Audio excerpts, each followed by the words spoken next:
So, hey, William, welcome to our weekly discussion. Today is March 1st. Thanks for joining us. Yep. Thanks for having me. Yeah, and we also have Sachin Jambur with us today, who is also a seeker and got very serious about Advaita, and he was very interested to listen to you and maybe ask some questions. Okay, again, some of the basic questions and the definitions I would like to ask you for clarity, William. My first question is, um, how do you define spirituality? After decades of search in the spirituality, I have come to this place or reached to this level where I say spirituality at core is to know one's reality, right? Like in Advaita, especially, they say you think you are the personality, but your reality is behind this personality, or only that exists. And even last week, you said like many of these spiritual and so-called enlightened master have this one thread that there is one single reality which only exists, and Hmm. this persona and all is like a wave, a transient, which doesn't have any reality per se, comes and goes. So this is what, like, I know. I mean, my current point of view is the definition of spirituality. Can you please, like, uh, brief about like what do you think is spirituality at its core? I would say it's when you have no definition of anything anymore. So there is no such thing as spirituality. There's no such thing as non-spirituality because it's all arising from the same source, and it only gets lost when it gets defined. Wow. Okay. So this is even out of defining. Yeah, because all definitions are division. Like whenever you divide something up into a concept, you're actually creating a false separation. And actually, if you just forget about defining anything, then you're just there as if you want to call that spirit, you're just there as that. Because you're not coming in with the mind trying to create some type of idea of like, what is this? Okay, so the presence, the emptiness, the voidness, the stillness are no word, no thought, no image. Presence is the reality, timeless reality, in Mhm. which thoughts and images and words appear and disappear Yeah, which the entire world is appearing and disappearing. in the space of consciousness, which is Yeah. singular. Hmm. Okay, so now if the mind somehow hears about it, learns about it, and stays there, it, Yeah, the it was mind, always that anyway. the mind can't stay there. It just has to shut up then. It's even more than that. It's to know that the mind is not it, and there's something beyond the mind. Like in terms of the psychological or the conceptual mind, I'm talking. Like Yeah. you have to realize there's something beyond that. Like there has to be something before the concepts arise. Okay. And like, yeah, I guess like what you're saying is you have to just kind of shut up. Yeah, but you're also saying knowing, but then that knowing is the pre-existing consciousness. Yeah, knowing Oh, is being. Knowing is being. okay. You can't know it conceptually. Okay. You know what? All these decades, as we grow up, knowing is always associated with knowledge, which is Yeah. about objects or mind or anything physical, and it is always associated with the mind, Yes. memory, Yeah. knowing. That's, Like you know that, you everybody. know this, he's very Yeah. Everybody knowledgeable. takes that as the true knowledge is to know something, to know an objective thing. There's a knower and a known. but that's actually wrong. Wow. This is a huge difference, right? Yeah. I mean, yeah, difference between the zero and infinity. Because I always say, like, if there's knowledge, like, knowledge can't know itself. And the person is made up of knowledge, like the person is made up of concepts. Like, you know yourself as Jay, like Jay is a concept. Yeah. Jay is, lives in Calgary. Like, those are all Hmm. concepts. But the knower of knowledge can't be knowledge. It has to be something prior to knowledge.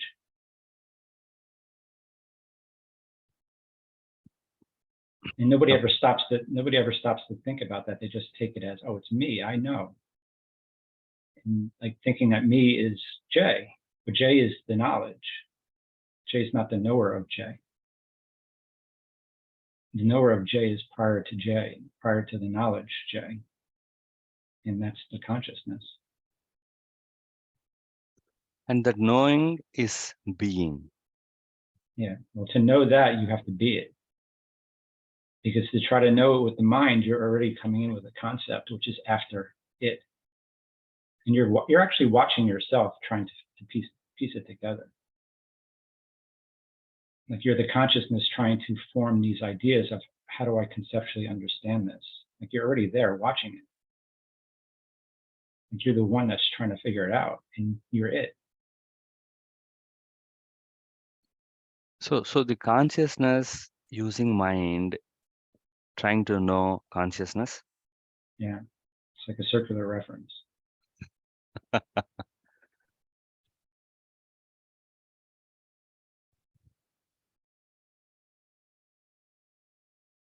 It's actually like very simple, but the mind can't relax into that simplicity. But William, I think I think we should all be very clear. Knowledge always means, like, knowledge of objects, but then why you want to use the word knowing then? I mean, because all these decades or all these centuries, knowing means using the mind, like, knowledge is always about objects or even about the mind, which is a little bit subtle. It is about that screen which has got, like, the quality of knowing, we can say, or because of which all this knowing is possible. Mm-hmm. Yeah, like But witness, the witnessing consciousness. then yeah, so because of the circular reference or whatever reason, this is confusing and there is no clarity. And let us spend few more minutes to bring this or remove this confusion about knowing, right? That you are that knowing, right? So is there any other word you can say instead of using knowing in the context of the consciousness whose quality is knowing? Because it's confused with the It's word knowing at the That's outside. why I like witnessing, because it's witnessing. Hmm. Okay. It's not involved within anything with the experiencing. It's prior to it. Okay, the thing is, see, okay, even in the lay person's terminology, knowing is the knowledge of objects as generally accepted, but then witnessing is nothing to do with knowing Right. of knowledge of the object, I mean, in that sense. Yeah, you're just witnessing it, but you're witnessing the concept. So it's kind of like you're splitting hairs. So you're saying, do you know it, or are you witnessing the concept? Hmm. But the difference is, in witnessing the concept, you know that the concept is like illusory, as opposed to thinking you actually know something and take that something that you know as a reality. You know that that's a false sense of reality. It's just an appearance. It appears and it disappears.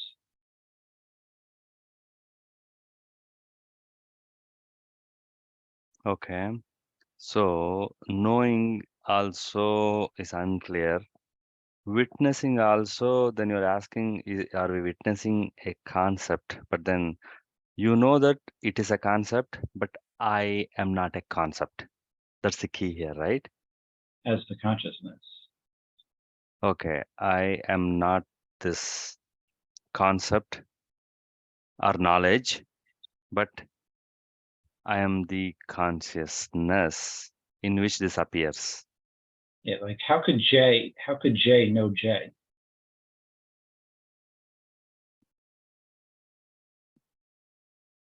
But we have Jay's image can know Jay. Like Jay can have Um, Jay's image can have an opinion of Jay. Like I am 5 foot tall. I but the am. but who's the I? The I is not Jay. The I is consciousness. Oh, that is another thing. Okay.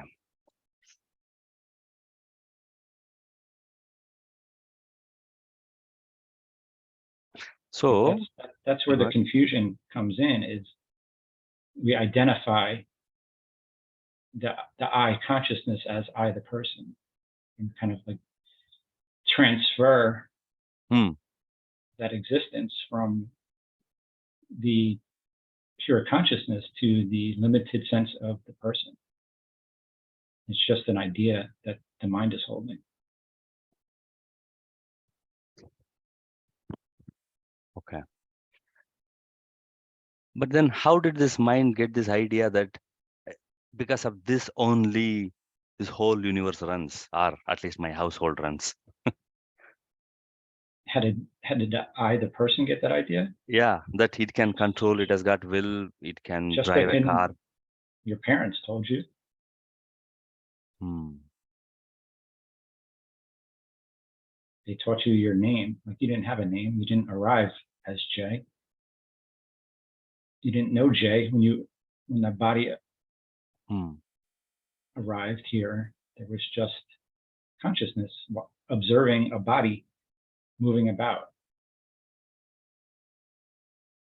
And the body was not separate from anything. It was part of the universe, Okay. just an expression of the universe happening within the consciousness. And then at some point, somebody starts to teach you words, Yeah. and they'll show you in a mirror, go, hey, that's Jay. You're Yeah. Jay. And then the consciousness grasps hold of that concept that this body is me, and it gets lost within that concept. But The same. the I is still the consciousness. Hmm. The same I which is behind William and Sachin and every billion eight. I mean, There's only one I. hmm.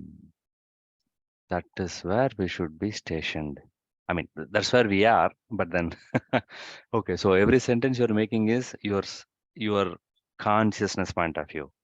Yeah, But then every sentence Jay makes is from the personality point of view. yeah. It's the only difference. It's just a belief that you have that you're doing everything separately. You're making your own decisions.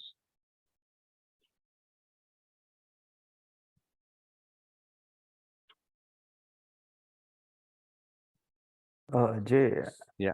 I just wanted to add something. So, when you talk about the knowledge, actually in Vedanta, in the Vedic culture, they say that Agnana, which is a term for ignorance, is the most basic.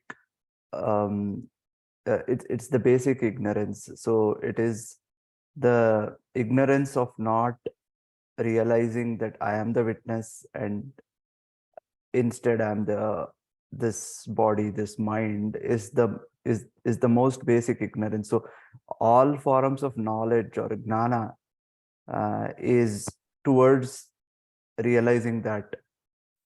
So what we actually attribute as knowledge in the material world, in saying this particular knowledge or this technology and all that, is actually not the real knowledge. That is the real Hmm. knowledge is the going away of the basic agnana, or the ignorance, is what is considered as knowledge. just to clarify the terms. So Thank you, Sachin. Yeah. William, few minutes ago you said the separation, the mind brings the separation, right? Uh, so, I mean, it's mainly because of this body's appearance, right?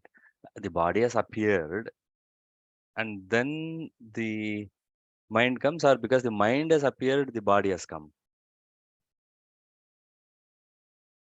Yeah, in a sense, the separate body only the separate body only shows up when the mind shows up as classifying itself as the body, identifying with the body.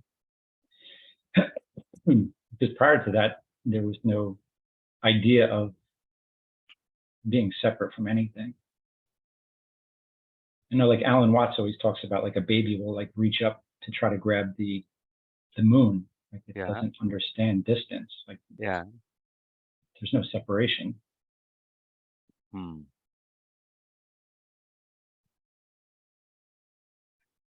But this mind is possible only because of the body, right? The mind is possible because of consciousness.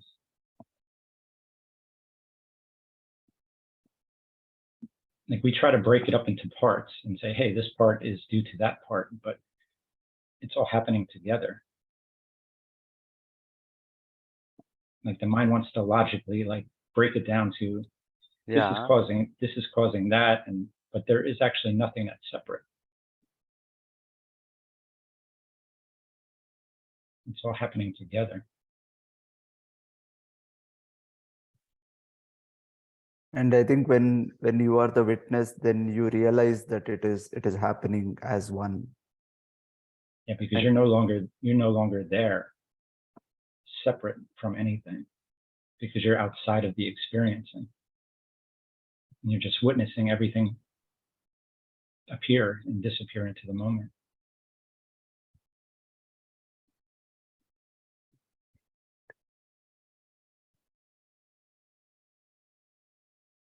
I think the inherent concern is that we try to distinguish, we try to use the mind as a cutting tool to basically break down everything and understand, um, which, but something that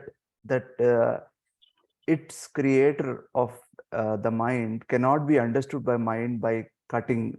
It can only be understood by eliminating and by basically integrating everything and seeing it as one.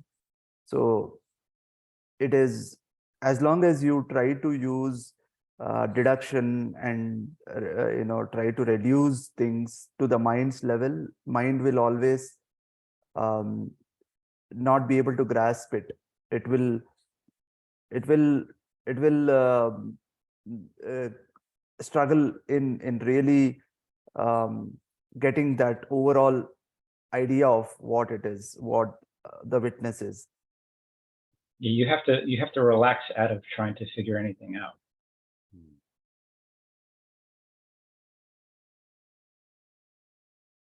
at the end, after trying so many things, right? Yeah, Because initially it's a struggle and multiple steps and knocking at multiple doors, multiple techniques, even at the end meditation techniques. yeah. I But always say you practice to realize the futility of practice, and then you just like stop. even the practice, see, in the social world we want to be ambitious, richer, right? All those things, we struggle, and then there is no happiness, right? There's no peace. And then Mm-hmm. okay, we struggle here for decades in the spiritual search, and then we have to see the futility of this also. Yeah, because But yeah. it's prior to the experiencing. If the Hmm. experiencing is just showing up upon it. So anything happening within the experiencing, if you try to do something within the experience to get there, you're actually keeping yourself caught within the the trap of the experiencing. Like if you think you're having an experience, then yeah, Yeah. you'll think you're having an experience, and it'll stay that way.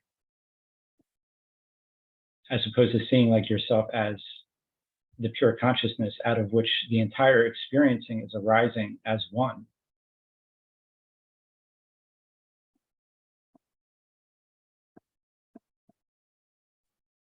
Because nobody wants to let go of the idea that they're having like a personal experience. Like they've invested heavily in, they've worked very hard to get where they're at. They have a family, they have all these ties. Like it's very tangible. It feels very tangible. Yeah.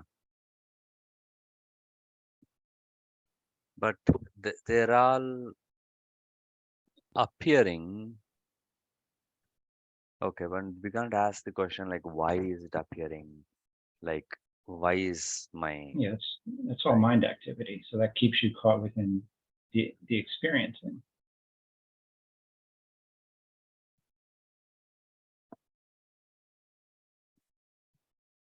Okay. Jay, you mentioned Yeah. about trying, right? So, so there is really trying is the problem. There's no need to even try.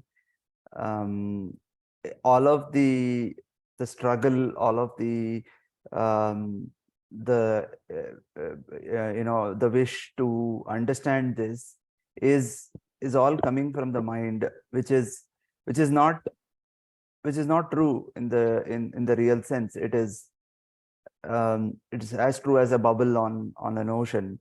So that when the trying when the so when you actually try, it means that you are focusing on your ability to do something, but you are not the Jairam, the mind that the Jairam that the mind has created is not doing anything. It's not responsible for anything. It is just it is associating itself with the happening and saying that I'm doing it. So the basic premise of trying to understand this reality itself is what is causing the problem. So when the trying disappears, then all that is left is what the witness is.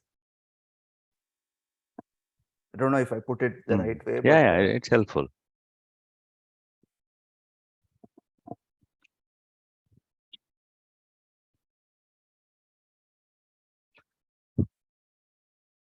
Okay, so the core is staying and knowing as consciousness. I mean, it's not even staying because that's what it is, right?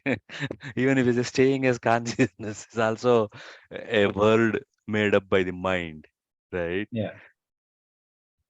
So I can't even say staying as consciousness.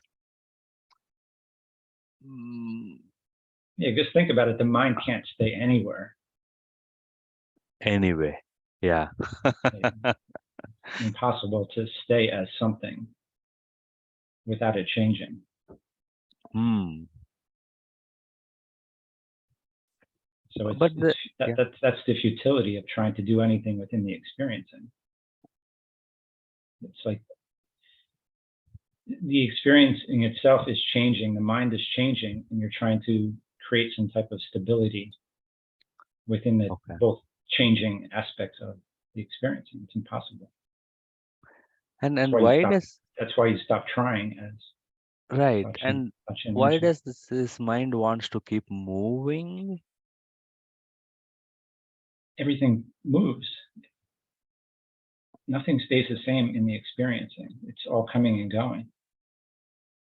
It's the nature of the experience. Okay, yeah. So the nature of mind itself is moving, but it wants to be stationary. Yeah. Which is not possible. Yeah, in a spiritual sense, that's what it wants to do. It wants to find that stability, like it wants to find that peace, or even find that awareness. Like it always wants to find something, and in wanting to find it, it never allows what's already there to show itself. But if mind is so transparent, transient and so unreal, how can it even mask this reality of consciousness? Because consciousness allowed it. Consciousness Sorry. got caught within the flow. It got caught within the movement, thinking that was itself. But then it is consciousness's mistake. Why you are blaming the mind? The mind is consciousness. It's the play. It's the game. Everybody's taking it way too seriously. I see, I see. Everybody, I mean, okay, the mind is taking it seriously, but if it lets go, but then even that energy or the capability of the, I mean, of the mind is because of consciousness, by the way, anyway, right? Yeah. So if you want Yeah. to understand it, but like the way I can understand it is that consciousness's quality is that it attaches itself to something that it creates. So it so the mind which was created by the consciousness, it superimposes itself on top of consciousness, and it becomes so real. uh, it is that the consciousness is like it's lost in that, but the real seeking is to understand that it was consciousness which created it, and it is only the consciousness which is true. That everything else was, it's just an imagination or something that was created by someone cannot be the person who created it, right? It is, there is somebody behind it, behind that creation. um, Okay. so So an inventor invents maybe a bulb or something, so the bulb doesn't become the inventor is still the person who created it. So you have to, you can associate it as a quality of the inventor that he created this, but it cannot be who the inventor is. Again, it's all trying to put these things into words, which is becomes quite difficult. Yeah. Papaji said something about how consciousness gets caught within the experience, and he equated it to somebody sitting on the side of the road, and all these cars are going by, and the consciousness is the one sitting on the side of the road. And every time a car goes by, the guy reaches out and grabs the car and gets pulled down the road. And then he gets up and he grabs the next car and gets pulled down the road. And that's the suffering that you kind of get pulled into. And eventually you get pulled so many times, you're like, I don't want to do this anymore. I'm not going to grasp onto the experiencing. And you just relax back onto the curb and you watch everything going by. okay, so this is one area, but somehow then what happens to the previous assumed responsibility of that persona? It carries on however it's been carrying on, without the real seriousness of what's happening. You'll still take care of what needs to be taken care of, but you're much lighter. You're not going to get upset over everything that's happening. That's when Krishnamurti says, it's not that I don't care, but I don't mind. So you're going to take care of what you can take care of, but if there's things that are out of your control, then you don't mind. Okay. Because ultimately it's a dream.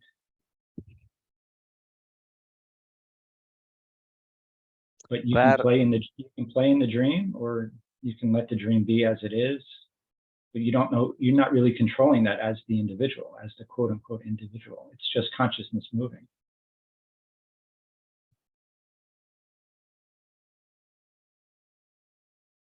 That's why I think I said last time, when somebody awakens, somebody may be very active involved with the community. Yeah.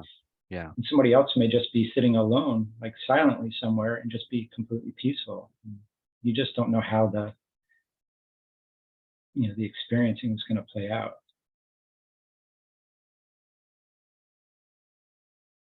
Okay. Awesome. Thank you. And just to add Yeah. to what William said, if you are looking at the responsibilities, then Yeah. really there is, it's always, the body plays a major role in taking care of your responsibilities.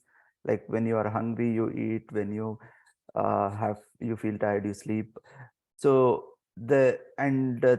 things happen anyway, even if the mind doesn't, even if you are not attached to the sufferings and the emotions, and uh, so it is not right to say that it is, how do you survive without the mind.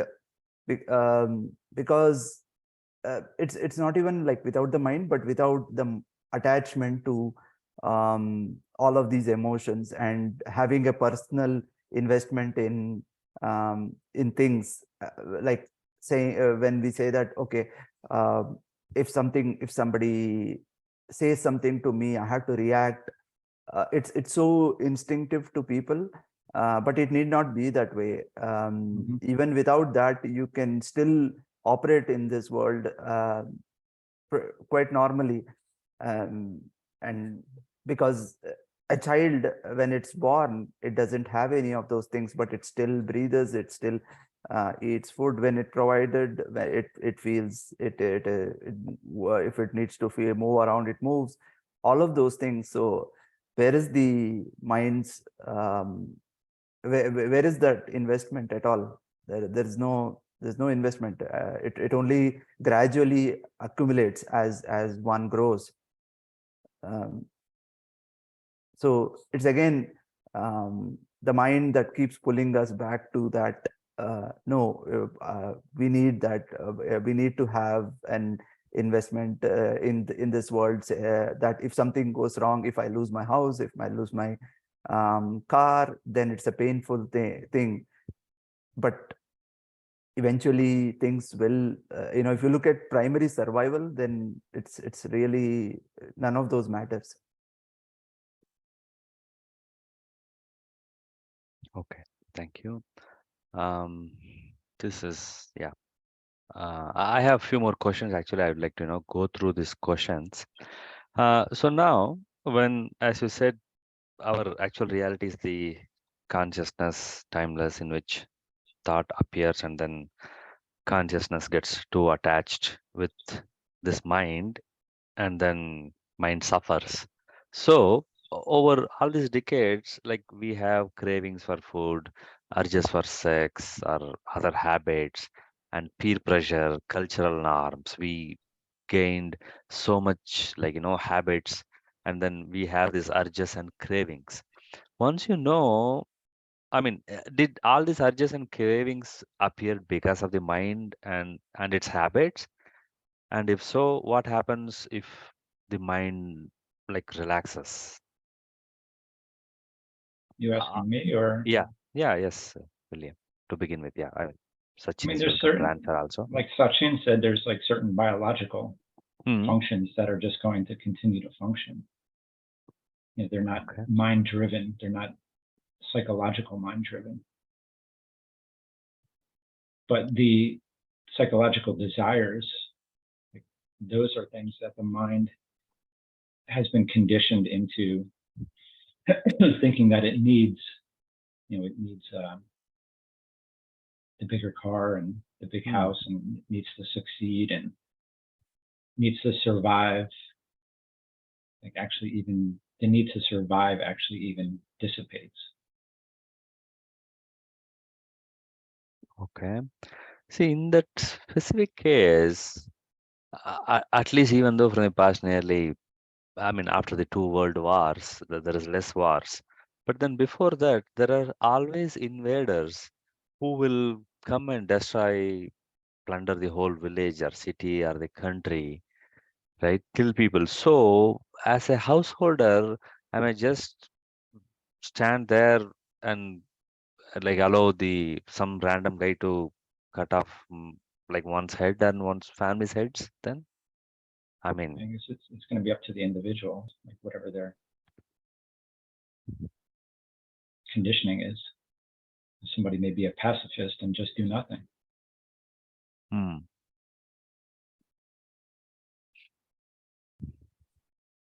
So even the survival of the body is of zero value from the consciousness point of view. Like there is no insistent, at least this body has to survive.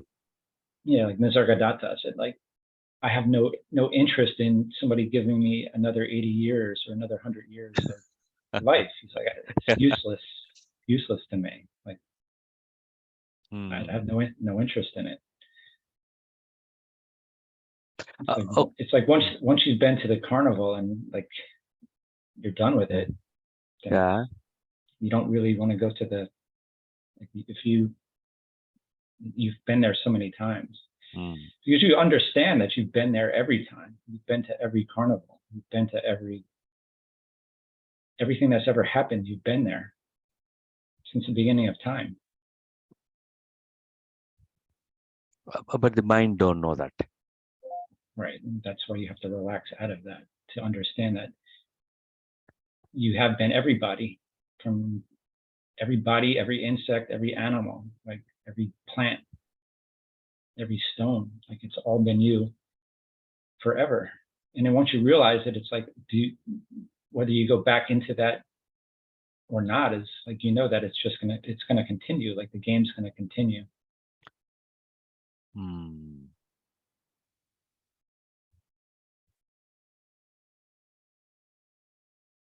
Okay, and that could be the reason, even if somebody knows that their reality is consciousness, they'll come back and work with zeal in the society, right? Yeah, somebody may. Yeah.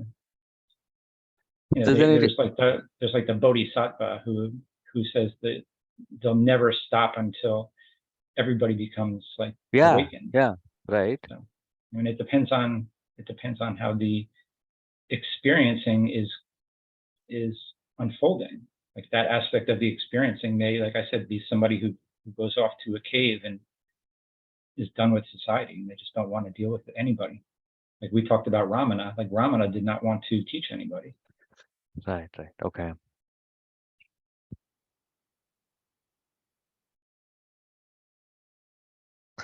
I'm seeing this like kids playing video game. Like we know this video game is a lie. Like, I mean, it's unreal, but then they're so engrossed in it, like they're fighting and they lose and they're unhappy, they're stressed out and they have to win, right? I kind of like always like see, like I know you see everybody as kind of the self. Everybody is the consciousness, but there's like a quality when you meet somebody that actually has figured out kind of like what the game is. So I always kind of I equate it to like you're in a video game and you're the one that's playing, and everybody else is like a like a computer generated character. And then actually you run into somebody else that's also playing the game, like who understands it's a game. So you find somebody within the game that's also playing it as a game and not so caught as the game itself. So it's actually like a breath of fresh air when you meet somebody that sees it for what it is. Awesome. But then, okay, you can at least recognize, okay, this guy, he doesn't know that he's not a video game character. He's like vigorous and seriously he's playing. But this guy is also playing, but he's relaxed. So maybe this guy knows that he's a character here, but in actuality, he is the whole. Is it? Yeah, that's exactly it. Okay, who are all such people whom you have met? Well, Like it's the sages that you listen to.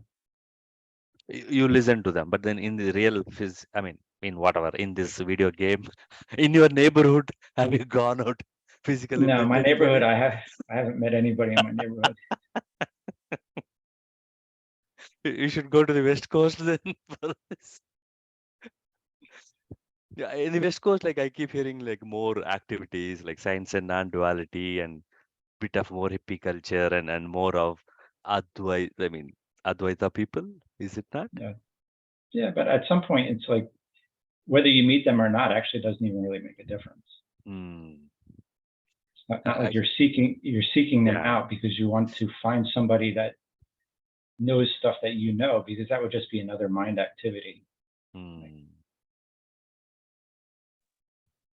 Okay. Jairam, when Yeah. you say that you have more hippie culture and those things around the West Coast, Yeah. aren't those also just the mind playing tricks? See, maybe, but okay. But then, at least from the mind's point of view, I believe a culture also helps. A culture of, I know, like meditation and all. See, if you are in a culture where you have to plunder, you have to go to war, you have to kill, you should be like, let's assume you're in a country where they don't have any spirituality support and like nobody sages and all. Or to put it another way, if you're in a culture which supports and helps sages or people who are searching, I think that is better, is what I'm thinking. Obviously, it's all from the game point of view, but I think some culture supports this, like, to be a monk and to study and self-train. And there are some cultures which engages one's mind in full ambition. Like, you should be the Yeah, richest guy in the world. Yeah. but but but even like religions are ambitious in themselves to Yeah. have followers. Like look what the Christians did through back in the days, like Hmm. That's why I, trying to yeah. influence other people to see things Hmm. their eh, way. Yeah. Every religion. That's why most of the time you want to use the word spirituality more than religion. Yeah, Yeah. So William, don't you think there can be a conducive environment for the search instead of saying, "Hey, don't search, just make money." I mean, why yeah, you're wasting time? but it's very rare. It's very rare to find a, a group of people that are dedicated to that are not influenced by the mind. But at least in the East, I've seen um like spiritual search and even monks were supported. Like this society was educated that if you see some beggar, you have to offer food. If you see some monk, offer food and shelter, like take care of them. Yeah, but that can become a trap as well. I mean, maybe it'll be Hmm. better in terms of like the experiencing. They're a little bit more passive. They're not as aggressive, but they can still get lost within the idea of being a monk, like as the mind thinking of it. But Because here, there's a lot of Buddhist monks, hmm. or there's a lot of people that practice Buddhism. Like, Yeah, but how many of those people that are practicing Buddhism are actually like awakened as the Buddha was? right, yeah. Small fraction. So it's hard to say that. And we talked about this a long time ago about Hmm. like the suffering is actually what actually awakens you. Yeah. So somebody may have nothing to do with any type of spiritual group whatsoever, and they awaken from their own suffering. But William, that is okay. Wait a second. That is more rare because if people are suffering, they get into addiction and even worst case scenario, suicide. That's a Yeah, possibility.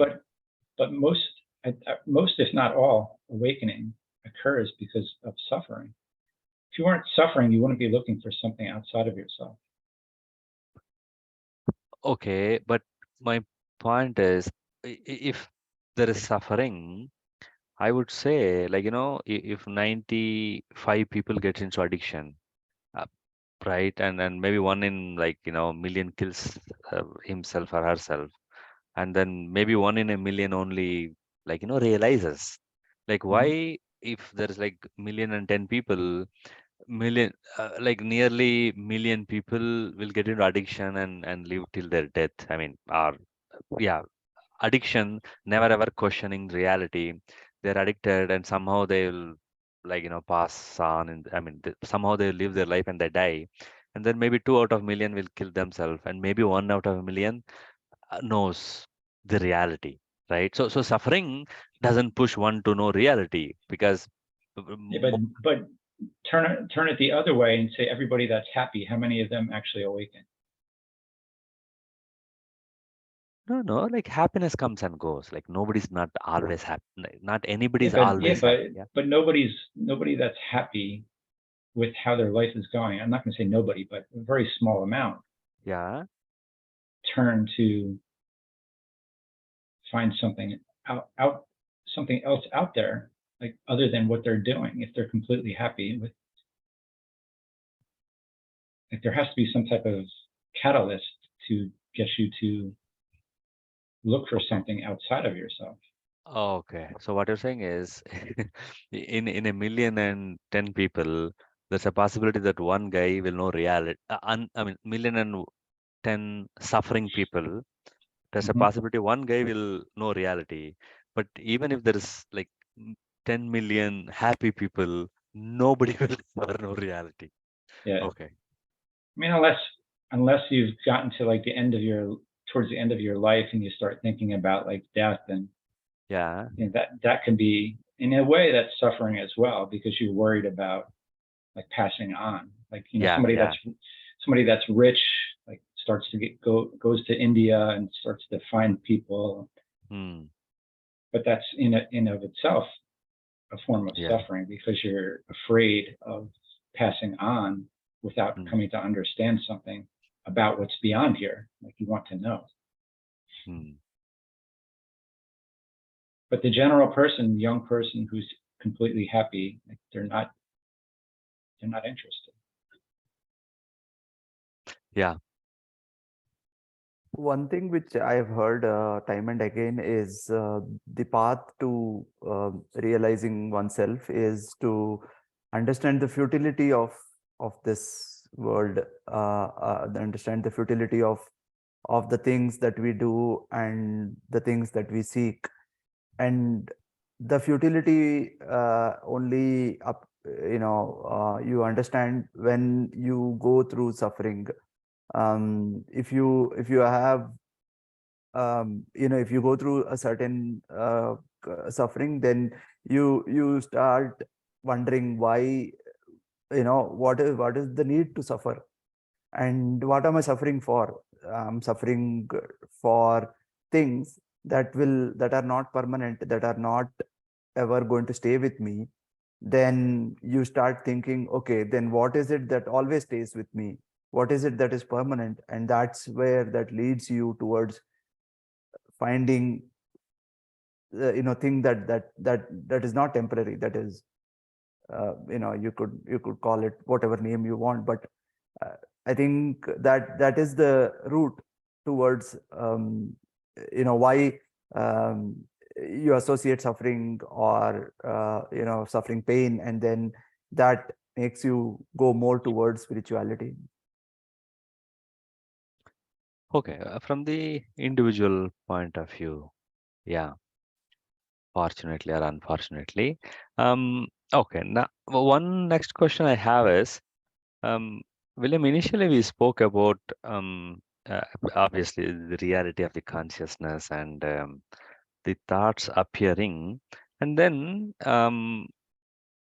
like the many of the people who have realized that, as you said a few minutes ago, the guys inside the game who knows that, hey, this is a game. Mm-hmm. But I can tell you, look, this is the hack. Actually, you are not this player here. We are all the wholeness. Like you appear in that wholeness, I appear in that wholeness, but my reality is that wholeness, right? So some of the people who are inside this virtual, like transient thing, somehow they know they have known they hacked the system and they know where is the key, right? And they can, hey, look, Yeah, this is the key. Go and open this. This is the door to open. I mean, I think they are the techniques. They say, hey, look, this is actually not real because look, this comes and goes. Looks and if something comes and goes, there's something which is permanently there, and you are that, right? So this sort of pointings and they somehow like tell the other characters of their unreality, right? So next few minutes, I want to hear from you and also from Sachin. What are all the like some tools and tech? I mean, it's not right to ask tools, but some insights or some hacks, some way to know that this is a matrix and it's unreal. Like, is there few? I mean, obviously you've told many things, but then repeating this question, is there any other way? And one of the simple way they say is just close your eyes and sit and see that it appears and disappears. There's something permanent screen, right? So similarly, is there anything else in your journey which helped you, or now you want to say, hey, look, these are all awesome pointers? I think it depends. You have to know where the person's coming from. Hmm. Like, what stage are they at in what they're looking at? Like, where are they caught? Because everything is actually, where are you actually caught within your thinking? Okay. And for somebody that has just started out, maybe they need to sit and meditate to allow their mind to quiet a little bit. But at the same time, you tell them that there's nothing to achieve, like you're already what you're searching for. And you just need to relax. Like, I always say that relaxation is actually the most important thing. Like, to relax out of the idea that you're having a personal experience. Because any other technique is going to lead you to relaxing out of the idea that you're actually here personally. And if you can't relax with whatever's happening, you're going to constantly be dragged with the experience. And you're not going to be able to relax into the point of perception of the observer, because you're so caught within whatever's going on within the experiencing. So I think relaxation is kind of the key that opens every door, like for every person.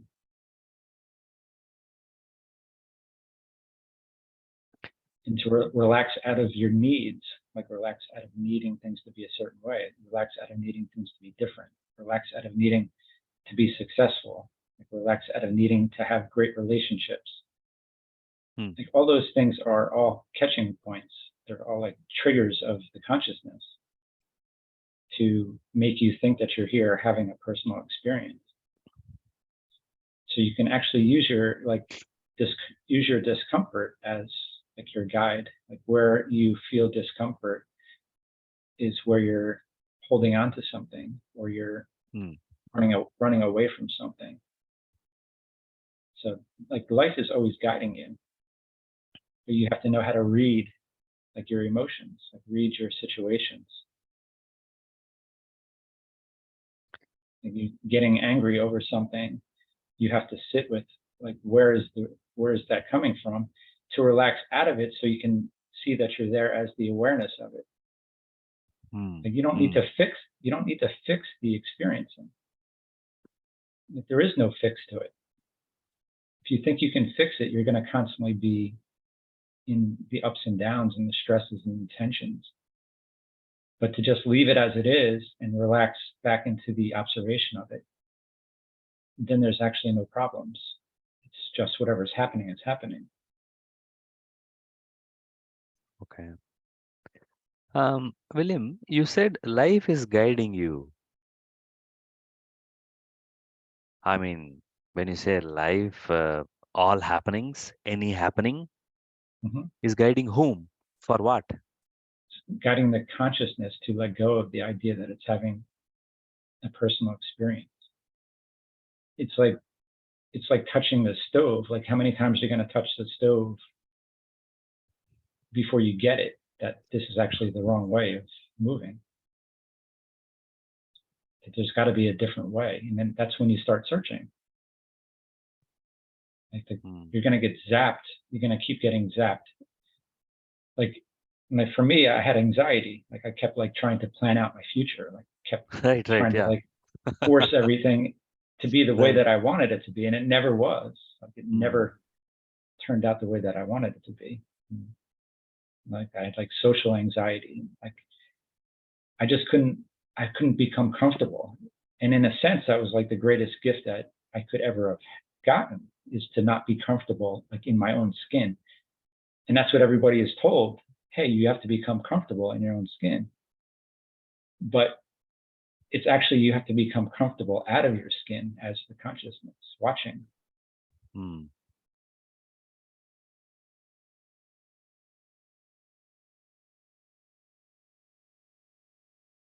Jay, just Yeah. from a relaxation point of view, as William was saying, one of the key things is the ultimate relaxation is death, right?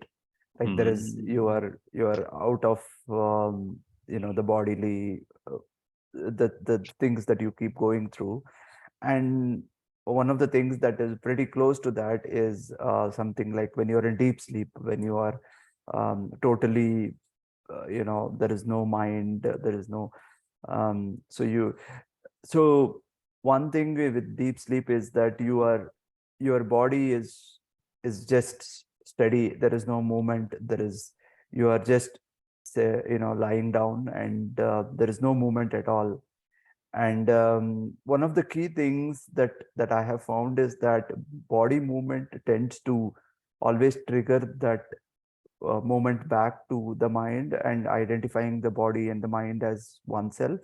So um, sometimes when I'm just sitting, like just sit, and don't even need to close the eyes, just sit without any movement and just leave it like that, and explore, see what happens. I found you there is automatically I mean, obviously at the start there will be a lot of struggle, where there'll be a lot of push to not be that way, not be not there will be thoughts that will keep coming, but eventually you will reach a point where there is just there is nothing, there is no movement. And when there is no movement, then what is left is what will you will recognize, or what you will associate. Um, so I mean, yeah, like just try to avoid any kind of movement. It be it physical, mental, because movement is the basic premise for any kind of attachment to start. Thank you. Okay. So now, let me share my screen.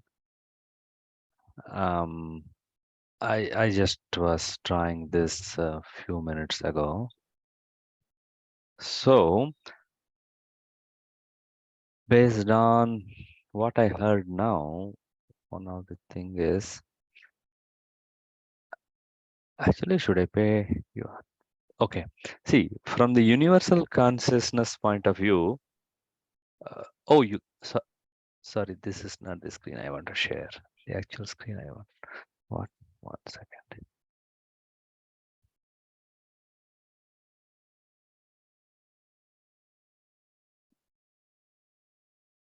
Yeah, this is the screen I want to share. Um,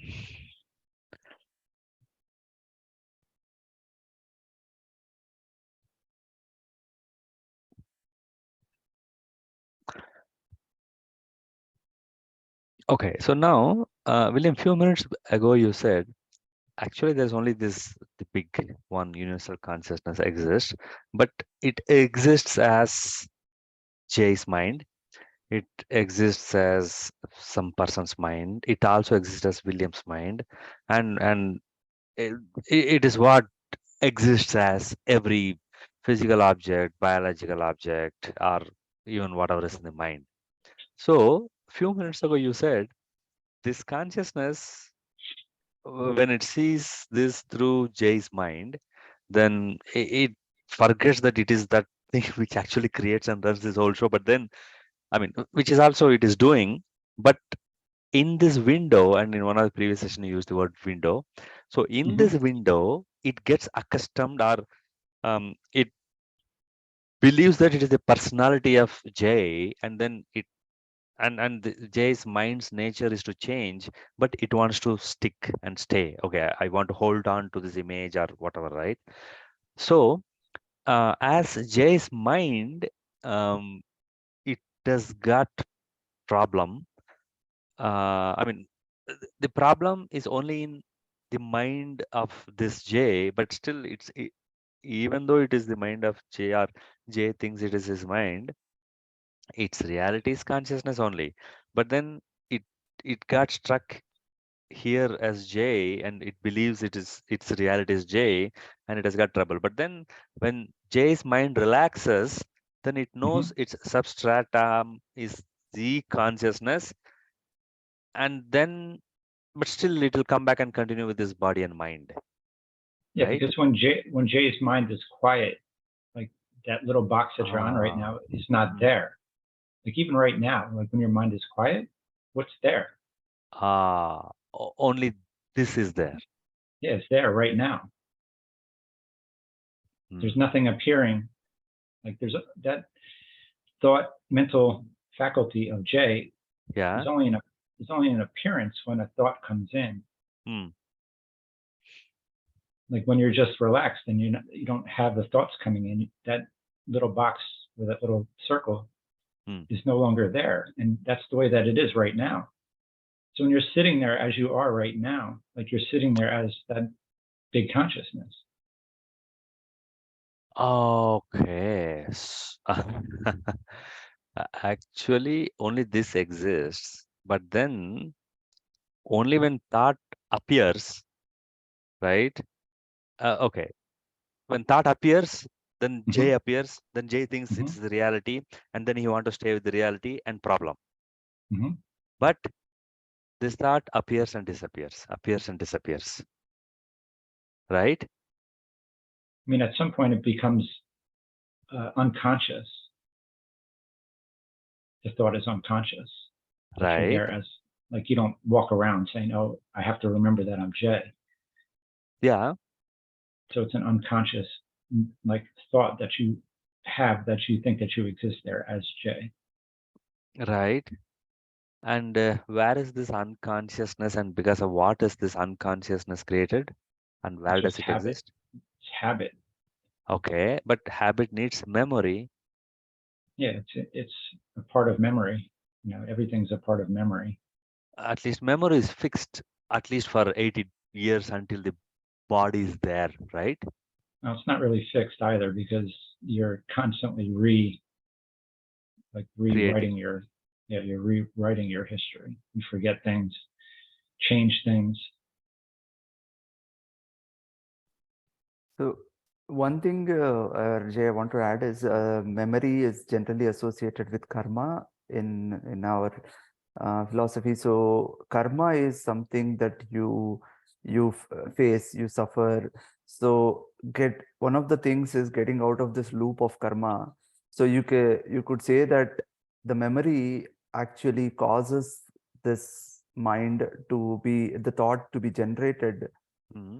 but as one sees himself as only the witness, then the memories play starts to tend to reduce, where Mm-hmm.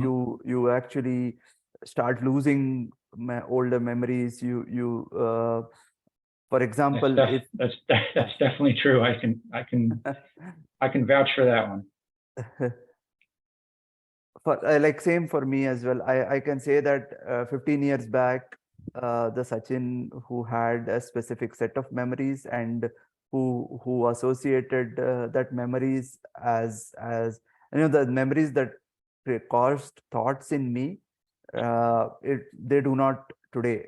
um, and uh, yeah, so yeah, I mean, again, that's something that is you experience it. It's not something that is, scientifically or like clinically can be recorded. I don't know if it's possible, but um, I can, yeah, definitely that happens. Okay, Yeah, so because yeah. you come to see that you never really had an experience. It was just something that was coming and going constantly. You don't have a history. As the consciousness, you're just there in that momentary appearance of this existence. But the So mind will have a it becomes like almost like laughable to think that you actually had a long history of a life. but then Because you didn't. There's only this moment. but then how come this memory builds this autobiography? Like you can say, okay, a year ago I was here, 2 years ago I was in this grade, 3 years ago I was doing this, right? So the memory or the unconscious can build that whole world, right? Yeah, and in a sense, you're not even really in control of that aspect of it either, because like you're only recording like what you think is important to remember, and you're not Yeah, actually really even choosing things, because there's things that were probably important that yeah, you don't really even remember. Like you don't even remember them. So you right. can't even say that you're like controlling that aspect of the experiencing. It's just a movement within the consciousness. But we take it as like an ownership. Oh, these are my memories. Like I had this history. It's just like certain things are getting recorded, Yeah, based off of the conditions, and like the genes and the conditions that are arising within the experiencing, as opposed to it being a personal like collection of attributes. Like it's not. It's just a movement. yeah, but then that recording is real. But So it's recording real. happens. It's real within the dream. Hmm.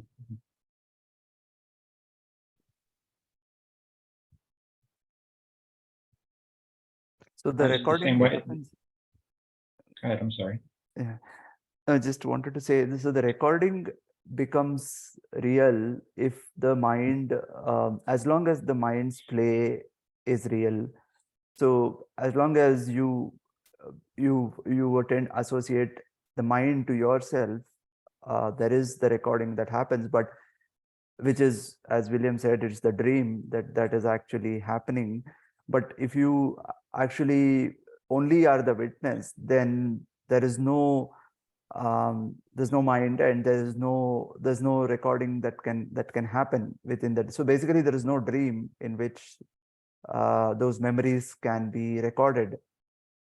And as far as existing memories are concerned, those memories are also, uh, there is, so the thoughts, so the thing is, memories generate thoughts. But if, um, as you start being the witness, and your thoughts reduce, then where, yeah, like the memory also tends to definitely start where, waning off. Like it starts to, um like I can say for sure that many things that I today I can't even if I attempt, I can't remember quite a few things that happened many years ago, because I don't have an investment in those thoughts, in those memories. um, the mind which was actively associating itself with those memories, it could be certain, some maybe somebody told me something 10 years back which caused a pain, but I find that funny or like silly, because that there is no reason for me to really become emotional over that thought or that memory. Now what is the need for that memory at all? So it just goes away. um so eventually, yes, but there are some basic things that you need for survival, like, in order to survive in the society. So so that those will still stay, like, for example, recognizing your family, or maybe, but eventually, as you start fully being only the witness, even there is no need. So that is why sages or saints, just go away to a forest or a mountain, and so they basically don't associate themselves with anything. There is no even like things like children or family or anything is all those memories start to fade away. Yeah, because you're meeting each moment fresh. You're not meeting it from a psychological like database that you have. You're actually just meeting the moment like completely new, completely fresh, like psychologically. Like, yeah, you'll remember how to drive a car, like that type of like functional stuff can stay, but there's a knowing that you don't have a history, like psychologically.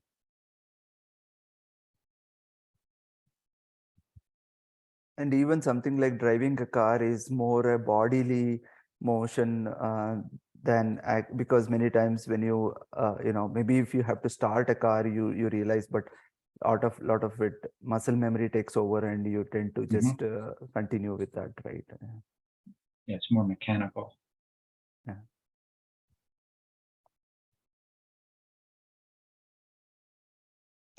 But then a car is like just doesn't appear, right?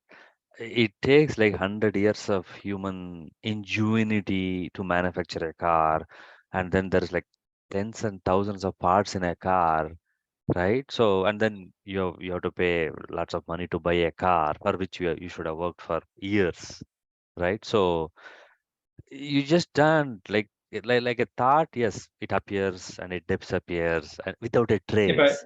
yeah, but you could build a car in a dream as well. It's the same principle. You're just taking it as a reality because you think that it's a tangible object, that had to be cultivated over this period of time. But the same thing can happen in a dream. What's the difference? But you know what? Dreams almost always are reflections of this physical world, like whatever you want to call it. It could be like unreal or whatever. The dreams almost always uh, shadows, like uh, most of whatever happens in this physical world only, in this material world only, appears in the dream, right? But it's still a projection of the mind. They're both projections of the mind.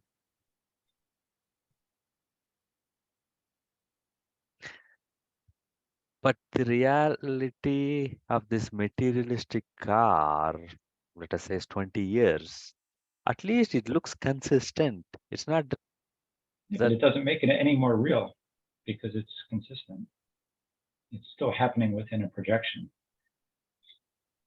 You can have a movie that's made by a professional like, yeah, producer, and then you can have like somebody that just made their first movie. One looks really good, like it looks really good, looks like really real, and then you have another person who just made their first movie. It looks horrible. And you yeah, could say that doesn't look anything like reality, but they're still both movies. okay, gotcha. Like if you've seen these our Avatar movies, series of movies, like I've only they, seen the first one. The first one. yeah, I haven't seen the second one yet. oh, I see, yeah. They've actually improved. This looks like more Mm. real Yeah, than actual reality. I'm yeah. sorry. Well, it's like you're saying, and plus we have like virtual reality, like Yeah. where it's getting much better. So where is the reality? Where does it begin? Where does it end? Like Mm. what you're getting projections within projections within projections. Yeah. What do you think of that, William? Like for example, yeah, VR. Let's even take VR. See, this is Mm-hmm. material, physical world only. Spiritual people say, "Hey, look, it is unreal," right? And in this unreality, we have this dream, and then we have VR, and then whatever this animated movie in VR, which is actually looks like is made up of this materialist world, and then another world is created. So, okay, can this inception happen to multiple levels?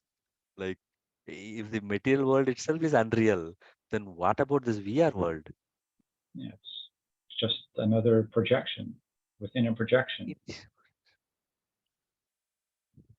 Okay.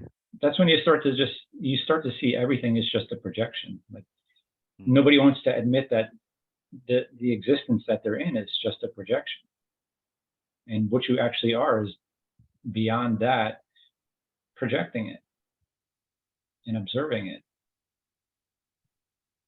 And that's the freedom. That's like the peace of knowing that you're not actually going through this personally. That's the only time you can relax. Like otherwise you have to defend yourself. You have to find your place in society. You have to succeed. You have to compete, Yeah. but why?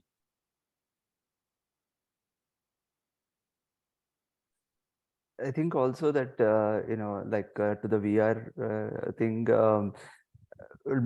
we actually so much invested in our world, and which leads to so much sorrow, and we are trying to. So it is like being in a dream. So, for example, if you were to be told that you just dream whole day, sleep and dream whole day, and you don't even need to wake up to eat food or anything, you would be always be, I would stay away from, my wife or kids bothering me, and I just want to be there. And so I think a virtual reality is a similar kind of a setup where you are tired of this world, so you want to switch off and go into another world where you feel less, as William said, less threatened and less painful. But eventually the cycle of this catches up, where people are upset even in that world, where they see that I'm being bullied here, so I go there and I get Mm, bullied there as well. yeah. So I think people are creating more such worlds to ease pain, but the misunderstanding is that the reason for the pain is not that something is wrong with this world, like not that something is missing in this world. It is that this whole dream that we have right now, or the mind playing, is the cause for the misery. So you go further, it becomes even more deeper into it. So we should actually be we are more winding ourselves. We should actually be unwinding. Uh, Yeah, we keep trying to add new things to make things better, but you just need to subtract Yeah. like whatever you think is happening to you, and then you realize that actually nothing is actually happening to you. Okay.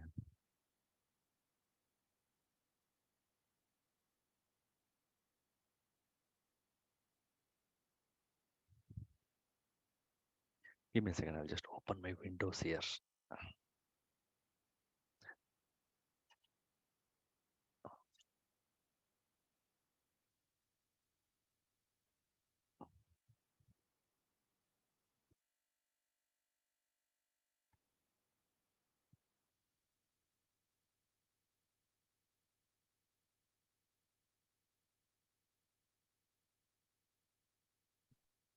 Yeah. So uh, the mind can't.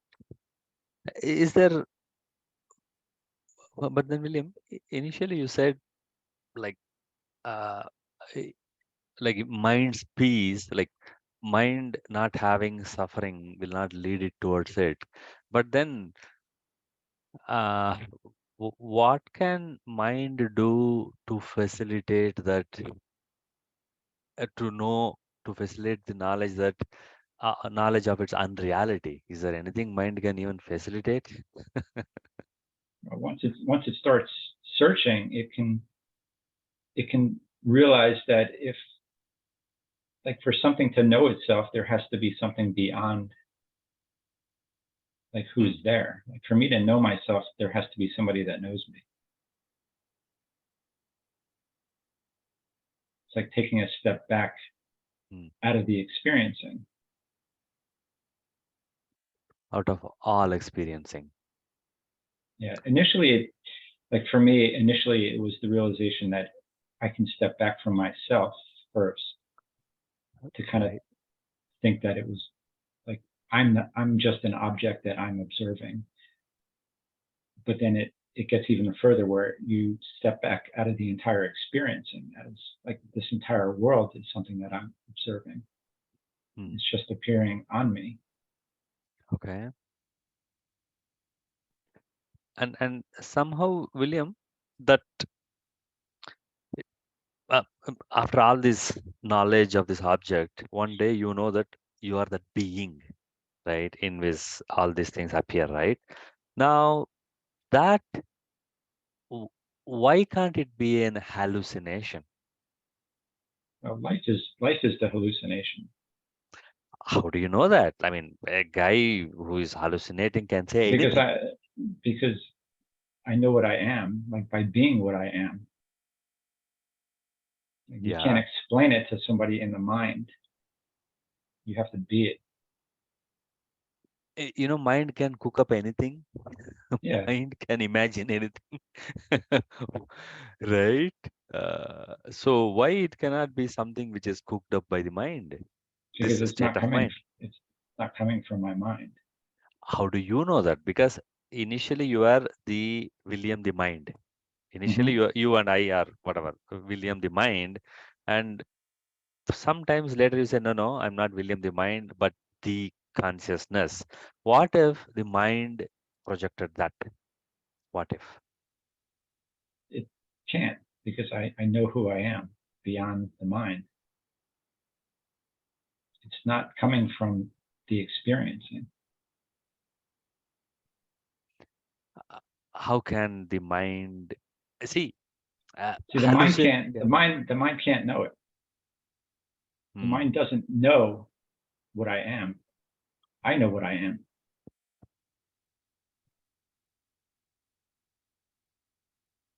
Like, to try to form a concept and say this is what I am, it doesn't work that way. Okay. But see, initially, even as a mind, I don't know many things. Like how does the mind works? Like how does this appear and all? I think it is real and all those things. So my question is, uh, there's a possible. See, mind can cook up anything. So See, what is? Yeah. mine's cooking up right now the idea that mind can cook up anything. Like, you're cooking up the idea that mind can cook up anything, Yeah, which is based on whatever I've seen. which is gonna keep you forever caught within the mind, because you're always gonna question, Right. like, how can you know? Yeah. And if you're gonna hold on to that, how can you know? Then you'll never know, Hmm. because that's the way, that's the way that the mind will keep you entrapped within Hmm. that quality of the experiencing as the person who wants to know. At some point, you have to stop asking. And when you stop asking, whatever is there before the asking knows Hmm. itself. Something has Okay. to be there before the asking. Hmm. Hmm. I mean, it always, but then it always knew itself, right? Oh, but temporarily, okay, in one of the windows, it became like this. Yeah, it got caught within the projection. Okay. So it itself projected 8 billion minds and then it got caught. And just think about, like, there's only the moment, right? You Hmm. can't go back in history. It's just the moment appears and it disappears. So that's a projection. Like, it's like a movie. A movie appears and it disappears into the moment. You can't go back into a movie. Hmm. Once the movie's playing, it's playing. But in the movie, they can show flashbacks. This is what Yeah, happened earlier. but that's happening now. So whatever is appearing as the projection, there has to be something prior to the projection projecting it. Hmm. Hmm. I mean, it's not a thing that's projecting it. It's the no thing out of which the things are appearing. Or at least whatever is projecting doesn't have the quality of Yeah, there's things. no quality. Yeah, no quality.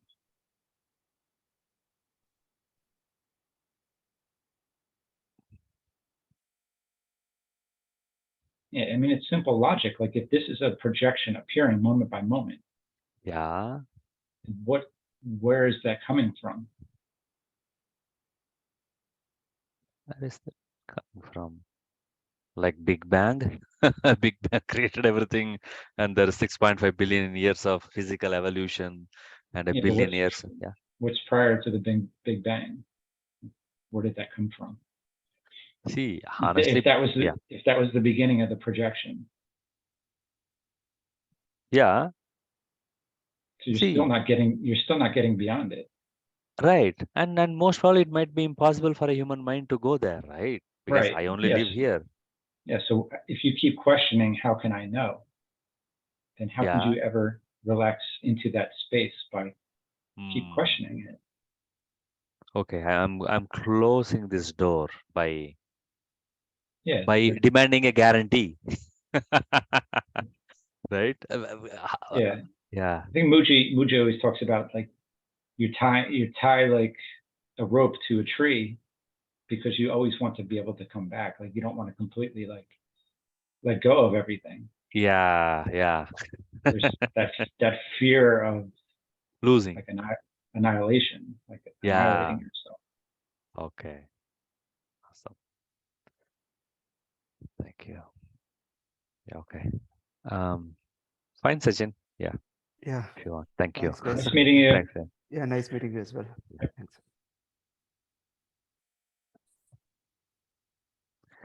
Okay. I gotta go at 10, so I got about a half hour left. Sure. Thanks. Yeah. Yeah. Okay.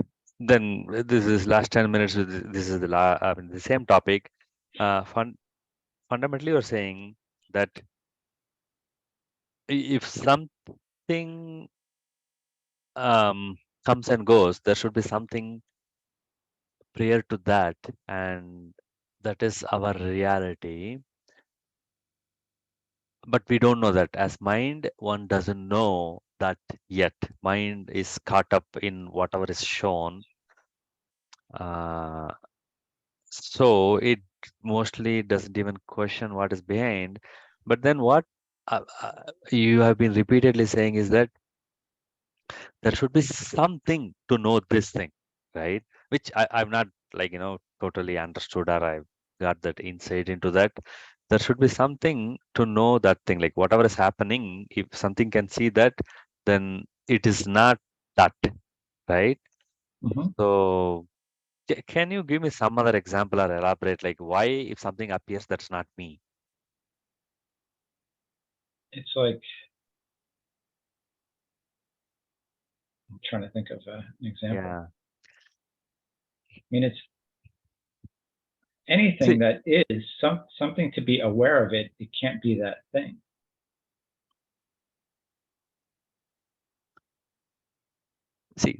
this pen is not me. Easy to So understand. think of a thought. Like a thought is more Yeah, please. relatable. Like Yeah. how can a thought be aware of itself?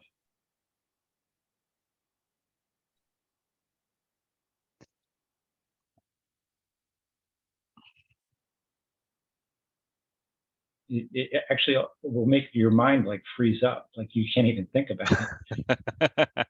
If you try to think about it, it's like you just go blank. Hmm. How can a thought see itself? You should go blank. There should be no answer, Okay. right? How could you answer Yeah. that? Right. Yeah. I just stay. I mean, if you say me, like me is just another thought. Yeah. So what's Yeah. aware? What's aware of the me thought? Okay. Now, what is the big deal about that? Whatever is aware of this thought. Because that's showing that you can't be Oh, something that's and not my also be reality. and not be. You can't be something and be aware of it at the same time. It has to be something separate from it.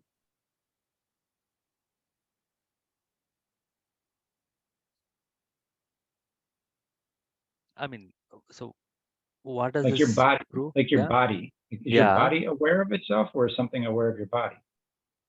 Okay, at least if you ask this question from the mind, I can say I am aware of the body, but it is the mind. Yeah, the mind's, yeah, Mind that's is aware just of the body. that's a thought. Right. A thought is aware of the body. Thought can say, yeah, I'm aware of No, the no. body. How can a thought be aware of the body? Hmm. A thought doesn't have any knowledge in itself other than what the consciousness gives it. Something has to give a thought validity of having like an objective reasoning. The thought can't think that I'm aware of the body.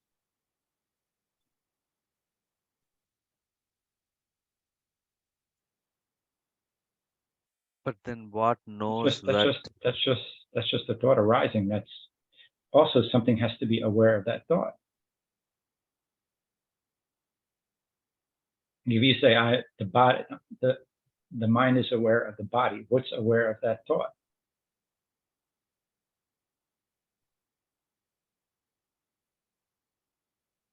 And sorry for the silly question. What is this awareness? It's what you are. Okay. You're aware of the mind taking ownership of the body. Okay. But then And you as can, consciousness, but then I only still think that I'm the mind, right? yeah, but if you're the mind, the mind is the thoughts. So how can the thought be itself? Okay. Something has to be aware of the thoughts. Why? Who does the thought appear to? Um, It pops into your head. What's right. aware of Yeah. what's aware of the thought? Um, mm, Let us say that the space in the mind. And space in the mind is what? What is that? If is it watching? Is the space watching? Yeah, So sometimes. that so so then what is that that's watching? What is that Well, that is watching? yeah, if you say it's the space in the mind Yeah. that thought is appearing to, is that space dead or is that space doing something? Oh, that because of that space only, the thought gets reality, whatever its reality is. It gets recognized. Yeah, see, recognize is a mental activity, right? Yeah, but it's witnessing. Witnessing is not mental. But recognizing is mental. I recognize my friend. I recognize a car. You can say you witness your friend, you witness a car. Right, right, right. No, wait. Yeah, don't get Witnessing caught is, in yeah, the semantics because the mind's going to start creating like this differentiation that doesn't really matter. Does the space that it appears to yeah. have some type of ability to see what's appearing, or is it dead? If it was dead, then it wouldn't do anything. Yeah. It wouldn't see that. It allows a thought to appear. It allows it to appear. I mean, it appears, so it doesn't resist. Thoughts appear and it doesn't All right. resist. So let's say that it allows it to appear. So does that mean that it's appearing to that or in that? Like, what would you say? Yeah, it appears in this space, mental space, let us call it for now. In that mental space, thoughts appear and disappear. Okay. So what's more real, the thing that's always there, or the thoughts that come and go? Oh, yes. But then that That space nothing, that's yeah. always there, always there, Oh, okay. and then a It's more thought real. appears. Yeah. Then a thought appears and disappears. So Okay, what would okay, you okay. consider yourself to be? More of the space or the things that come and go? That's what But people don't want to. People don't want to give themselves to a formless like space. yeah, yeah, But that's because what I am. it's boring and it is nothing. Yeah, but that's Now to the think. mind. That's to the mind. Right, right. That is to the mind. That's exactly what the mind's going to say to continue, the process of you being there as that person. That's what happens a lot of times when people go through awakening. You'll Yeah. hear in your mind, you're going to Mm. be boring. You're not going to, you're not going to be interesting. Oh, You're okay, not okay. going to, you're not going to have anything. You're going to fade away. Like nobody's going to want to talk with you. Like you'll get those thoughts. But okay, see, if thoughts are less real or dreamlike or like, Mhm. like a mirage, the space in which all these things appear, if it is the real,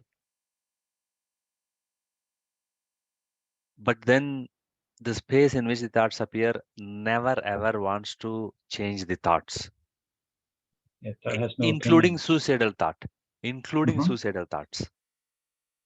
True.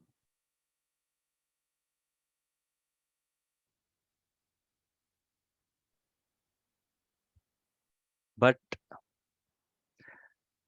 is realizing that thoughts are less real is the responsibility on the thoughts only then. If the space which allows this thought doesn't care, then the But yeah. just to stay on the point right now, what we just said is like, what's more real, the space or the thought?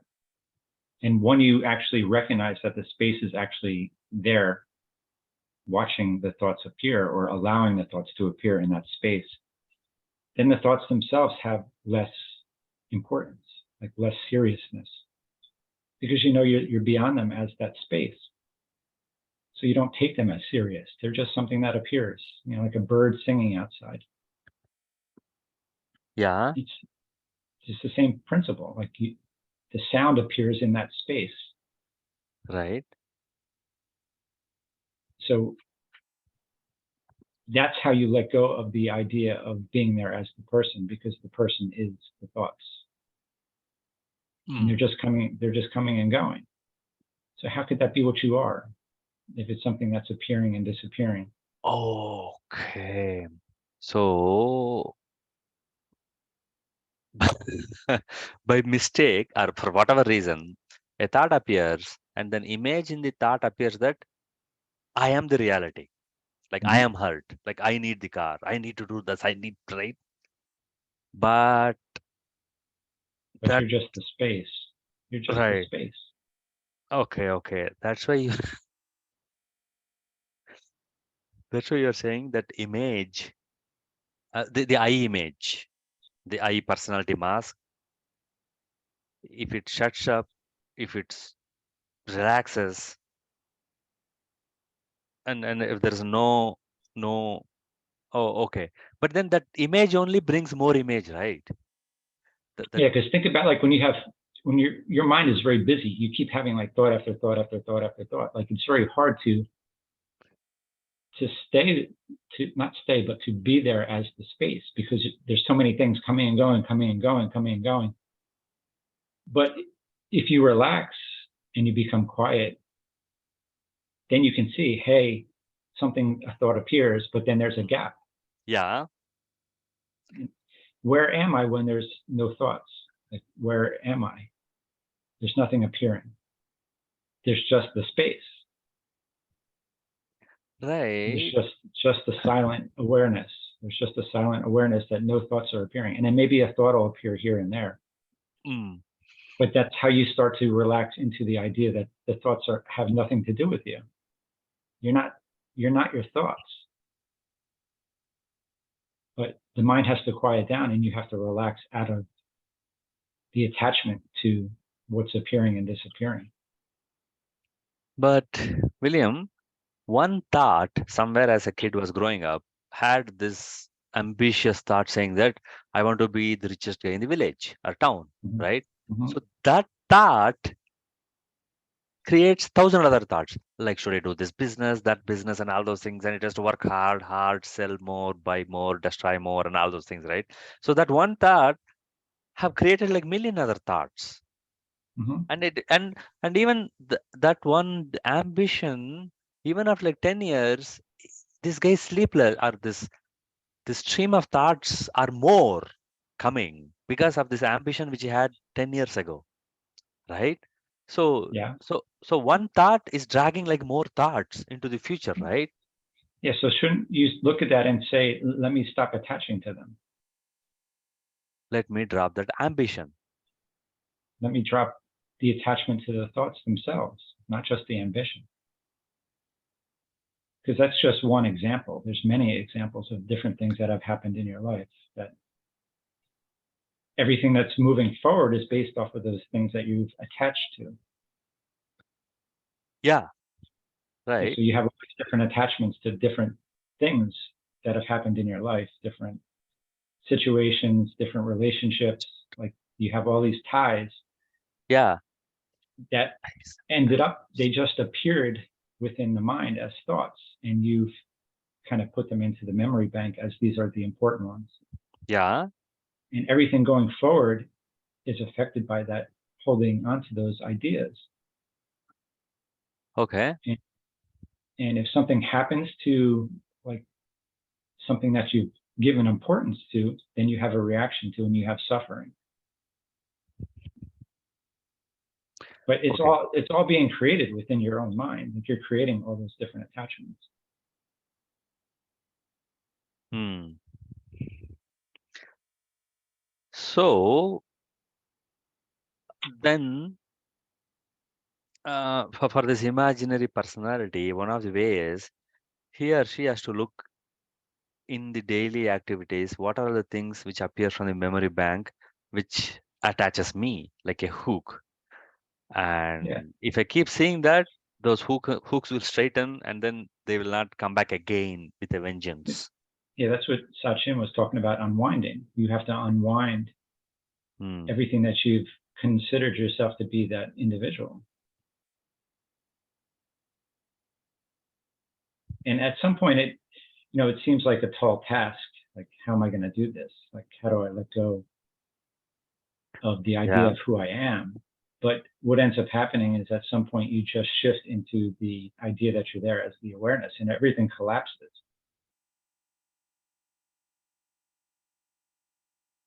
So you Hmm. maybe like, you don't have to fix everything. Like, it's not like you have to like find every place that you're caught, every hook that you're hooked into.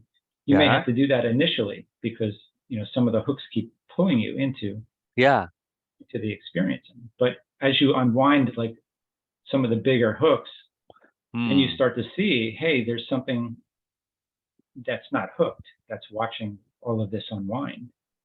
Hmm. There's that space that all these things have appeared to and have been considered important enough to hold on to. And even Okay. the letting go of those things is still happening within that space. The space is still there. Hmm. Hmm. Gotcha. Clear. Thanks, William. You're welcome. It's a very good call Yeah. today. Yeah. Yeah. Thanks. I mean, surely I have more clarity now. I enjoyed having Sachin on the call too. It was very nice. Sure. Sure. Yeah. Okay. I'll see if I can ask him to come next week also. Okay. Thank you very much for now. Anything else? Sure. I'll be happy to ask. Okay. Yeah. Okay. I got 10 So more 10 more minutes. this is what you said 10 minutes ago. Thank you. No, no, I said I have till 10. Oh, Till 10 till o'clock. 10 is it? Yeah. Okay, okay, Yeah. 12, 10 minutes. Super, thank you. Okay, I'll continue this then. Okay. So somehow a stream of I mean, a thought appeared and as one grew up, lots and lots of hooks and ambitions and attachments appeared. And it is stored in whatever, some sort of memory bank. But then consciously, if this thinker or even the personality in his her daily life sees, okay, this is a hook, it is unnecessary to commit, and it this being adamant that it should only happen like this, it should only happen like this, right? So if you leave off those adamant value systems and accept whatever it comes, but then just do your duty with minimal hooks and I mean uh, responsibilities.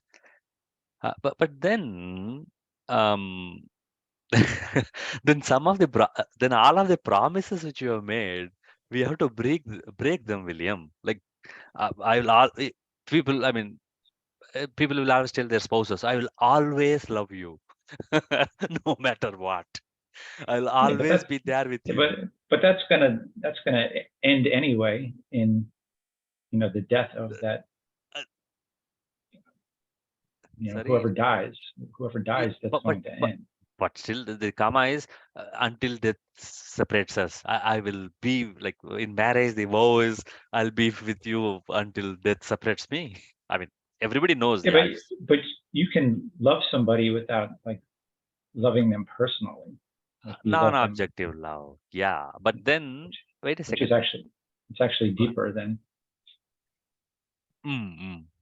So then what happens to all of my promises then? That like now I have to all of my promises, all of my guarantees, all of my commitments, personal. Yeah, but personally, that's the key. Like you can still do things, but you know that it's not a personal action. It's the universe that's moving. Right. But then let us assume I have personal commitments, personal promises, personal guarantees I've given to people as my life progressed. But now somehow I have to communicate to them, hey, look, I will now it is universal has taken over. Now I can't Why do you guarantee you. why do you have to communicate it to them? Otherwise, they might be expecting me, right? That this guy That's is not committed to that's me. that's their problems, not yours. Okay, the specific problem. I've taken a They mortgage. they they have their own attachments. I mean, if you Wait a have to sec. pay your mortgage, you have to pay your Yeah, mortgage. Yeah, that's you're not personally doing it, right. but But but you don't have to tell the banker that you're not personally paying him. The universe is paying him right. because the idea of doing that would just be the mind that wants to do that anyway. It's like there's no need because it's happening already. Like it's already getting paid without you being there personally. But I just believe and think that I am paying. Yeah. Yeah. It's just letting go of the idea that it's a personal action. The thing that always helped me is to understand that nothing can happen anywhere without everything in the universe being exactly the way that it is. Hmm. So that tells you that everything's a universal movement. Like the universe is moving everything. Like if I raise my hand, Hmm. the universe had to be exactly the way that it is for me to be able to raise my hand. So Right. everything's universal. So just let go of the idea that it's a personal action and keep doing everything as if it was personal, but you know that it's not. Like don't get caught in semantics. Just drop the idea that you're there personally because you know that if the sun's not there, if the trees are not there, if the earth's not there, if the rain's not there, if the food's not there, you don't exist. The Just drop personality it. of Jairam. Yeah. Yeah. Your personality is actually the inverse of every other personality in on the planet. Like you're a function of every other personality. Your one personality is a function of every other personality. You're universal. You're actually a universal being. Sorry, I missed the previous statement. My one functionality is like everybody else's functionality. You're like the inverse of the universe. Your your personality is the way that it is because every other person's personality is the way that it is. Like you're a function of everybody else, Right. Yeah. and I am. everybody else And everybody else, you're part of their Right. function. Yeah. All the 8 billion people, like, we affect each other by our words and Yeah. actions. Yeah. So how Okay. could you be here doing anything personal if you're dependent on every other person being the way that they are? Yeah. Every person that influenced you, every person that conditioned you, every person that interacted with you, every news article that you've read, every movie that you've watched, like everything that you've interacted with, the summation of all that has happened in the world in this moment right now is appearing as Jay's personality. Like that's how big you are. You're actually everything. No, but this personality is imaginary, even though it is out of Yeah, memory bank. it's part of the dream, but the dream of Jay is the inverse of the dream of the entire rest of the existence. Yeah. Undoubtedly, Yeah, so how this. could you do anything personally if every other thing in the universe affects you? And don't say like, oh, somebody in Africa doesn't affect me, because it's I all it's all yeah. inter it's all interconnected. And it's not just people, it's plants and animals and the earth and the sun. But It's William, universal. I agree. For the existence of the tree, there is dependent co-origination. Like million other things happened in the right order, so this tree exists. But that doesn't mean that the tree doesn't exist, right? The tree exists. It exists as part of the dream. But to determine that you have no independent function within the dream allows you to step out of it. Okay. So Like you have to break the idea of your own independence to see that you're actually beyond. Like if you realize that, hey, I have no actual independence here, yeah, then you can see that this is all a universal movement. It's a projection. That I can't right. make an individual decision here without every other factor of the universe affecting my decision. Hmm. The individuality doesn't exist. Yeah, at all. It can't. Like you can't exist in a silo apart from everything else within the universe. And then once you realize that, it becomes like comical to think that I'm actually doing anything by myself. Hmm. Like how could I? Hmm.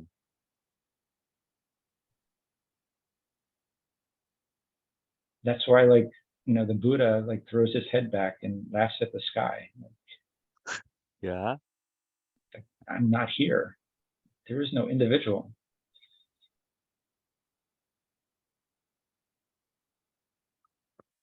Okay. And that's where it gets back to the mind creating division. All the division is being created within your own mind, that you're separate from everything else. But that's not true. It's just happening within the mind. Right. Separate.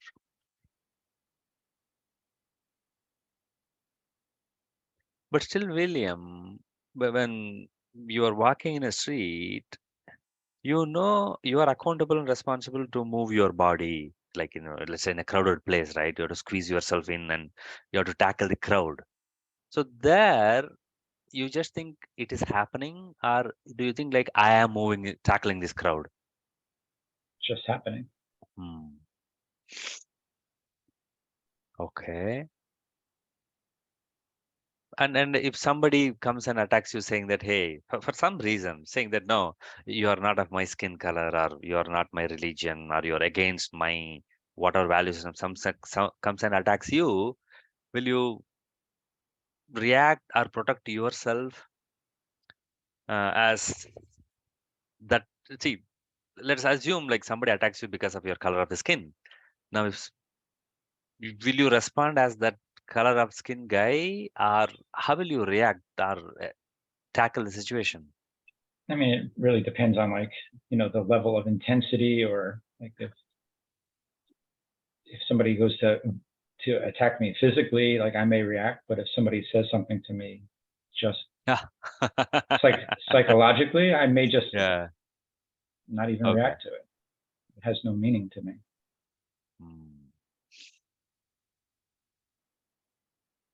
Okay. So today, what is becoming a little more clear is, see, few minutes ago you started saying that, okay, thought appear and go, and then if the thought is stronger, it'll reappear, and it will be stored in memory bank and all those things. But then what I could not comprehend is, but then how does the other people appear, other objects appear, right? So in this appearance, there is also like 8 billion people's mind. There is one materialistic universe which cannot be proven, but then at least there is multiple billion minds. In each mind things are projected, and then they interact with each other, They right? interact with their own projections. Of the other people, and me with the other people, but then is the projection per se, sec. But the projection is being done by that one universal whole. Yeah, it's all one projection.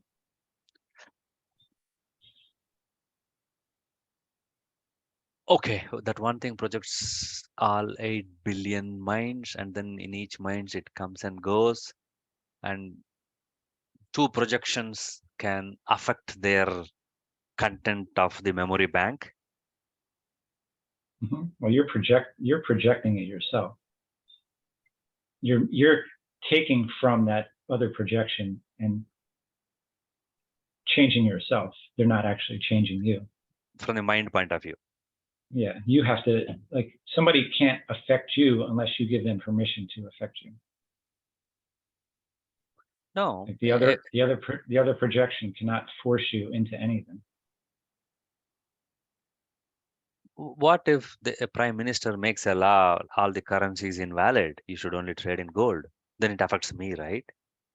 Well, My personality. if you want to conform to the way that society is, then yeah, it'll affect you. I'm talking more psychologically. Yeah. In terms of your idea of your identity. But as the space in which these thoughts appear, this and all is immaterial. Yeah, because you're beyond whatever appears. It's all appearing within you. Okay. So William, then mind becomes more important than objects then, because objects appear in the mind. Well, if you're talking about mind as being the awareness, then the mind is the thoughts. Yeah. The awareness is aware of whatever appears.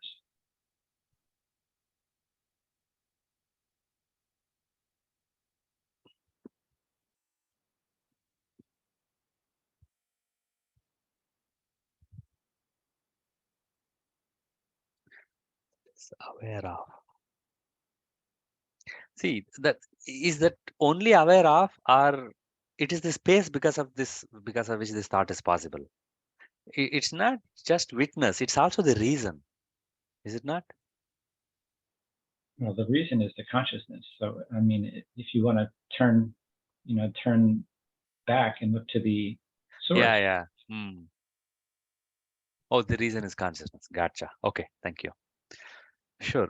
Okay, William, I don't want to take too much time. Already 3 minutes late. We'll meet next week. Thank you. Okay. Take it easy. I'll talk to you later. Thank you. Stop recording.